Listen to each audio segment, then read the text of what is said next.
नमस्कार, प्रभास अक्षय न्यूज नाटक और आप सभी का स्वागत है। इलाहाबाद उच्च न्यायालय बार एसोसिएशन ने दिल्ली उच्च न्यायालय से न्यायमूर्ति यशवंत वर्मा के इलाहाबाद उच्च न्यायालय में तबादले के विरोध में आज से अनिश्चितकालीन हड़ताल शुरू कर दी है। उच्च न्यायालय के गेट नंबर 3 पर एकत्र हड़ताली अधिवक्ताओं का नेतृत्व कर रहे उच्च न्यायालय बार एसोसिएशन के अध्यक्ष अनिल तिवारी ने पत्रकारों से कहा, यह विरोध किसी न्यायालय या न्यायाधीश के खिलाफ नहीं है, बल्कि उनके खिलाफ है जिन्होंने न्यायालय की व्यवस्था को धोखा दिया है। उन्होंने कहा, हमारी लड़ाई भ्रष्टाचार में लिप्त लोगों और उस व्यवस्था के खिलाफ है जो पारदर्शी नहीं है। फिलहाल हमारी मांग स्थानांतरण के आदेश पर पुनर्विचार करने और उसे वापस लेने की है। पहले हम अपने को क्लैरिफाई करना चाहते हैं कि हम ये लड़ाई किसी जज के खिलाफ नहीं लड़ रहे, हम सिस्टम के खिलाफ लड़ रहे हैं। हमारी ये लड़ाई इसलिए हो रही है कि मेरे यहाँ जो हार्ड वर्किंग ऑनेस्ट जजेस हैं, आज उनकी छवि खतरे में पड़ी हुई है। इलाहाबाद हाई कोर्ट को डंपिंग ग्राउंड समझ लिया है। जो भी होगा उसको आप यही करप्शन के चार्ज पे कहीं कोई जज को ट्रांसफर किया किसी डाउट पे, तो इलाहाबाद हाई कोर्ट वहां ट्रांसफर कर दो। आप देखिए, इलाहाबाद हाई कोर्ट के लिए पिछले 2 वर्षों से 7-8 वर्षों से माननीय सुप्रीम कोर्ट में जुडिशियल साइड में ऑब्जर्वेशन हो रहे हैं। कभी आता है समथिंग रॉटन इन इलाहाबाद, कभी आता है इलाहाबाद में लिस्टिंग कोलैप्स हो गई है, कभी आता है जजेस आर नॉट वर्किंग। इस तरह की बातें हो रही हैं। सुप्रीम कोर्ट को पता है कि इलाहाबाद की सिचुएशन क्या है, तो उसका डिफेक्ट रिमूव करने का प्रयास होना चाहिए। उसमें फर्दर डिफेक्टिव लोगों को आप डालेंगे तो सिस्टम कोलैप्स कर जाएगा। हमारा ट्रेडिशन है, इलाहाबाद हाईकोर्ट का ट्रेडिशन ऑनरेबल जस्टिस जगमोहन लाल सिन्हा जैसे व्यक्ति का है। जस्टिस जगमोहन लाल सिन्हा इसी अदालत में सिटिंग प्राइम मिनिस्टर के खिलाफ उन्होंने बयान दिया, जजमेंट दिया, और जजमेंट के बाद आज जानते हैं उस परिवार ने उसका कभी कोई फायदा नहीं उठाया। ये ट्रेडिशन है इलाहाबाद का। उस परिवार को किसी कंट्रोवर्सी में देखा आपने?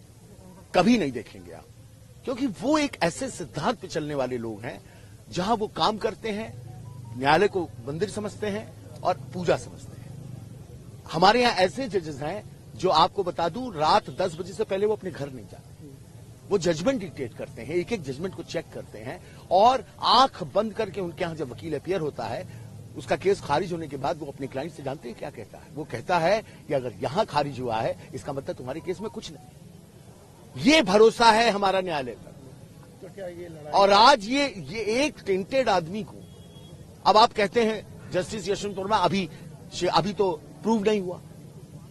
जब बात ये हो गई, ये सिविल सर्वेंट तो है नहीं, ये है जज।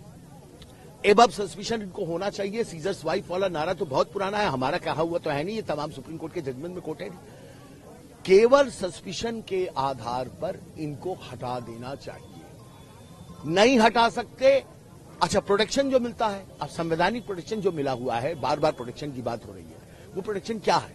वो प्रोटेक्शन है रिमूवल से प्रोटेक्शन, कि नहीं एक स्ट्रोक से नहीं हटाए जा सकते। इनका एक प्रोसीजर है, वो इन हाउस कमेटी उस प्रोसीजर के क्रम में बनाई गई है कि इनका रिमूवल होना चाहिए कि नहीं होना चाहिए। लेकिन क्रिमिनल केस में इनको कोई प्रोटेक्शन नहीं। पहली बार प्रोटेक्शन मिला जस्टिस वीरा स्वामी वाले जजमेंट में 1991। उसमें लिखा है कि बिना सीजीआई की परमिशन के एफआईआर नहीं हो सकती। पुलिस ने अपनी पूरी प्रक्रिया कंप्लीट की, पुलिस ने भेजा सीजीआई के पास, परमिशन नहीं ग्रांट हुई। 20 तक कुछ नहीं हुआ, 20 को अखबार में आ रहा। अब आप सिस्टम के खिलाफ हमारी लड़ाई क्यों है? इसी सिस्टम ने 20 को तक ये बात छिपाई।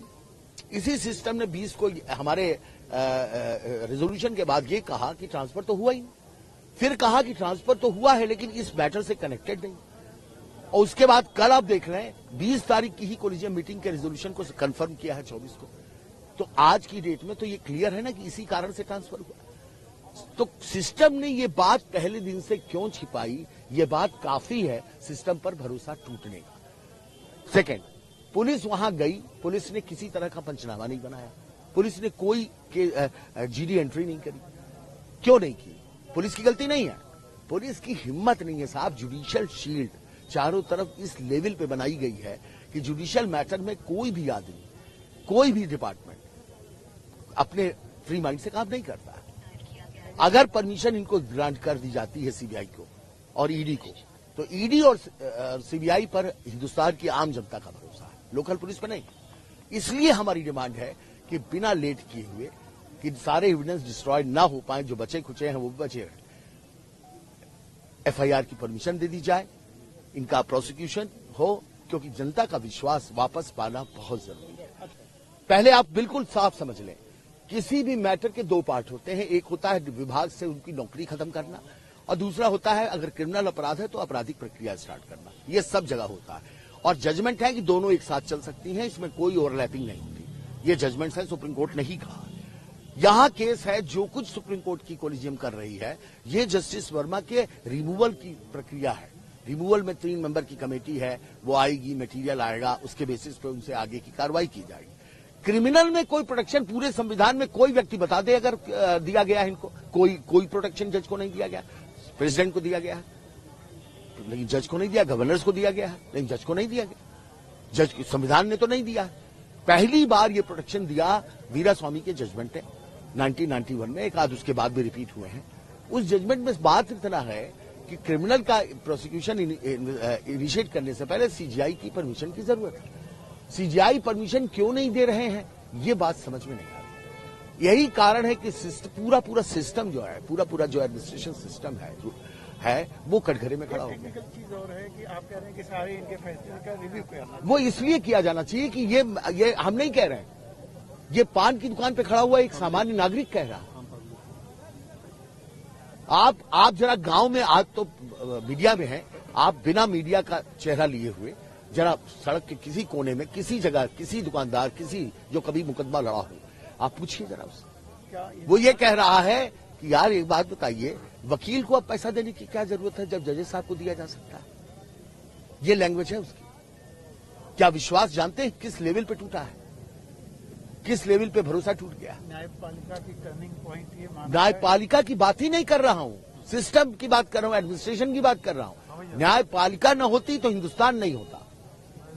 ये वो न्यायपालिका है जिसने इमरजेंसी में जनता का साथ दिया है। कोलिजियम अगर केवल जो सिस्टम ऑफ एडमिनिस्ट्रेशन है उसके रिविजिट की जरूरत। अगर कोलिजियम इनको वापस नहीं लेता ये अगर इनको वापस नहीं लेता, यहाँ भेजता देखते हैं, हम तो लड़ सकते हैं, अब इसके आगे तो कुछ कर नहीं सकते। बार एसोसिएशन को कोई पावर तो दिया नहीं। हड़ताल जारी रहे, हड़ताल फिलहाल तो जारी है। कुछ लोग इसके विरोध में भी हैं। आप हर जगह होते हैं, मेरे सामने आया तो नहीं है कोई विरोध। लड़ाई अभी जारी रहेगी। इस अब अगर मेरे प्राण नहीं गए तब तक तो लड़ाई जारी है। अब ऊपर वाला अल्लाह चाचा बुला लेते हैं ऊपर, तब शायद कोई दूसरा लड़े। विरोध तो कोई नहीं, लेकिन अल्लाह चाचा जब तक सिर पे हाथ रखे हैं तब तक लड़ाई। ये संभव पूरी तरह से हो सकता है। क्या हाई कोर्ट के जज साहब कानून और संविधान से ऊपर हैं? वो कानून और संविधान से ऊपर नहीं है। जो एक आम आदमी की खिलाफ होता है, यहाँ 10-15 करोड़ किसी के यहाँ मिल जाए तो तुरंत सीबीआई, तुरंत ईडी सब लग जाती है सारी एजेंसीज। और यहाँ पता चल रहा है कि इतनी भारी संख्या में कैश बरामद हुआ और उसमें कोई सुगबुगाहट नहीं हो रही है। बड़ी इन हाउस जांच करने की बात कर रहे हैं। इन हाउस जांच क्या होगी? कौन सा जज है जिनको फोरेंसिक की जानकारी है, जिनको इन्वेस्टिगेशन का पूरा नॉलेज है? ऐसा कौन जज है जो कर पाएंगे ये काम? ये कोई नहीं कर सकता है जब तक कि इसमें इसके जो प्रोफेशनल्स हैं, जिनको ये जानकारी, जिनको मालूम है कि कैसे किया जाए, विशेषज्ञ लोग जो होते हैं, वो जब तक ये नहीं करेंगे तब तक इसमें हम इससे संतुष्ट नहीं होंगे इस जांच से। हम आपको बता दें कि बार एसोसिएशन ने न्यायमूर्ति यशवंत वर्मा के दिल्ली उच्च न्यायालय से इलाहाबाद उच्च न्यायालय में प्रस्तावित तबादले का विरोध करते हुए अनिश्चितकालीन हड़ताल पर जाने का निर्णय किया था। एसोसिएशन ने कहा है कि उच्च न्यायालय बार एसोसिएशन इस मुद्दे पर आर पार की लड़ाई लड़ने के मूड में है। बार एसोसिएशन के अध्यक्ष अनिल तिवारी ने आरोप लगाया है कि इस मामले में शुरू से लीपापोती की जा रही है। यह लड़ाई आज हिंदुस्तान में वकील लड़ रहा है। अगले प्रस्ताव तक अधिवक्ता काम नहीं करेंगे और हम किसी भी तरह के परिणाम भुगतने को तैयार हैं। हम आपको बता दें कि इलाहाबाद उच्च न्यायालय बार एसोसिएशन ने दिल्ली उच्च न्यायालय के न्यायाधीश न्यायमूर्ति यशवंत वर्मा के घर से बड़े पैमाने पर नकदी मिलने के मामले में भारत के प्रधान न्यायाधीश से वर्मा के खिलाफ महाभियोग की कार्रवाई शुरू करने की सरकार से सिफारिश करने का अनुरोध भी किया है। बार एसोसिएशन की आम सभा में सोमवार को पारित प्रस्तावों की जानकारी मीडिया को देते हुए इसके अध्यक्ष अनिल तिवारी ने बताया था कि एसोसिएशन की मांग है कि भारत के प्रधान न्यायाधीश को न्यायमूर्ति यशवंत वर्मा के खिलाफ महाभियोग की कार्रवाई के लिए सरकार से तत्काल सिफारिश करनी चाहिए। उन्होंने कहा कि बार एसोसिएशन न्यायमूर्ति वर्मा का इलाहाबाद उच्च न्यायालय या इसकी लखनऊ पीठ या किसी अन्य उच्च न्यायालय में स्थानांतरण के किसी भी प्रस्ताव के खिलाफ है। अनिल तिवारी ने कहा कि प्रधान न्यायाधीश को न्यायमूर्ति वर्मा के खिलाफ प्राथमिकी दर्ज करने और सीबीआई, ईडी और अन्य जांच एजेंसियों द्वारा जांच की तत्काल अनुमति देनी चाहिए और साथ ही जरूरत पड़ने पर न्यायमूर्ति वर्मा को पूछताछ के लिए हिरासत में लेने की भी अनुमति दी जानी चाहिए। उन्होंने कहा कि न्यायिक व्यवस्था से जुड़े लोग और यहां तक कि आम जनता भी कॉलेजियम द्वारा प्रशासन पर सवाल खड़े करती रही है। तिवारी ने कहा कि कॉलेजियम के जरिए न्यायाधीशों की नियुक्ति की प्रक्रिया पारदर्शी नहीं है। तिवारी ने कहा कि सभी पात्र और सक्षम व्यक्तियों की उम्मीदवारी पर विचार नहीं किया जाता, बल्कि अधिवक्ताओं के बहुत सीमित वर्ग तक ही यह रहता है। उन्होंने आरोप लगाया कि ऐसे अधिवक्ता जो या तो न्यायाधीशों के परिवार से हैं या उनके करीब हैं, उन्हीं को न्यायाधीश नियुक्त करने पर विचार किया जाता है। उन्होंने कहा कि बैठक में यह प्रस्ताव भी पारित हुआ कि इलाहाबाद उच्च न्यायालय और दिल्ली उच्च न्यायालय में न्यायमूर्ति यशवंत वर्मा द्वारा दिए गए सभी निर्णयों की समीक्षा की जाए ताकि न्यायिक व्यवस्था में आम लोगों का विश्वास बहाल हो। अगर आप भी लेना चाहते हैं देश दुनिया की तमाम जानकारी तो आज ही सब्सक्राइब करें हमारे चैनल को। साथ ही नीचे दिए बेल आइकन को जरूर दबाएं ताकि हर अपडेट आप तक पहुंच सके।